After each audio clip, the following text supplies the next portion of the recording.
Oh my god. What's up beautiful people?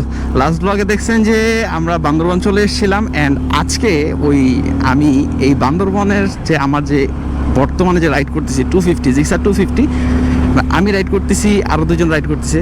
তো এই Gixxer 250-র পাহাড়ের রাইডের একটা এক্সপিরিয়েন্স আপনাদের সাথে শেয়ার করতেছি। ভিডিওটা খুবই শর্টে বলবো, কারণ হচ্ছে জাস্ট পাওয়ারের ব্যাপারেই বলবো, এর জন্য শর্ট হবে ভিডিওটা। কারণ পাওয়ার ব্যাপারে বেশি কিছু বলবো না, অল্পতেই বুঝে যাবেন। ফোর্থ গিয়ারে যেই গাড়ি উঠতেছে, এই ইয়ামাহা এফজেডএস ভার্সন 2 বা আরেকটা দেখা গেছে হর্নেট বলেন বা থ্রিলার বলেন, আমি এই রোডে আসছি থ্রিলার 4V নিয়ে, থ্রিলার 2V নিয়ে আসছি, যেগুলো টর্ক মোটামুটি বেশি। হ্যাঁ, আমি এমটিও চালাইছি এই রোডে, কিন্তু দেখা গেছে যে যেইটা আমার 2 গিয়ারে নামায়া সেকেন্ড গিয়ারে ফালায় আমার বাইকটা উঠান লাগতো, সেই সব জায়গায় আমি 4th গিয়ারে উঠে যেতেছি এই বাইক নিয়ে। এতটা স্মুথভাবে উঠতেছে যা বলার বাইরে। কত খারাপ রাস্তা, সেখানে আমি 4 নম্বর 5 নম্বর গিয়ারে দিলাম, কত স্মুথলি উঠে যেতেছে, কোনো রকম প্রেশার নাই।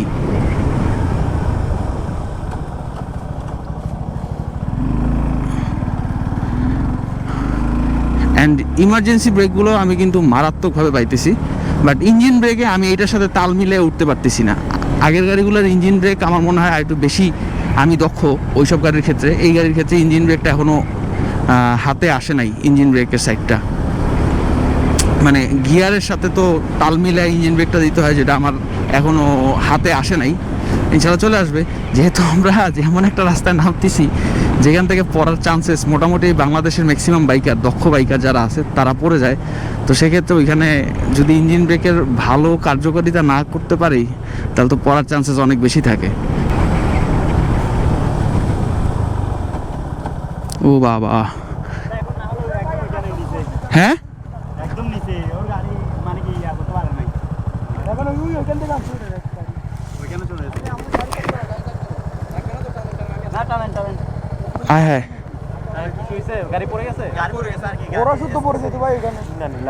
ইন্নানিল আল্লাহ রে আল্লাহ। না থাকতো এই বাসটা যদি না থাকতো, একদম দুইজন ওইখানে।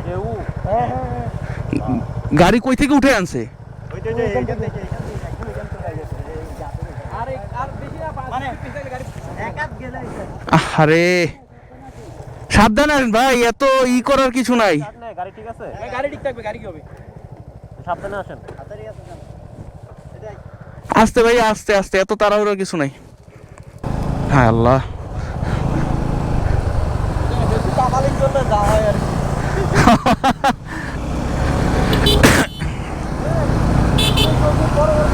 যাই হোক, আজকে ভিডিও এখানেই শেষ করতেছি। দেখতেন তো একটা অ্যাক্সিডেন্ট এই জায়গায়। এই রাস্তাগুলো নতুন করছে, মানে ঠিকঠাক করছে, একটু ভাঙাচোরা ছিল। ভালো থাকবেন, সুস্থ থাকবেন, and keep watching and keep supporting the higher story.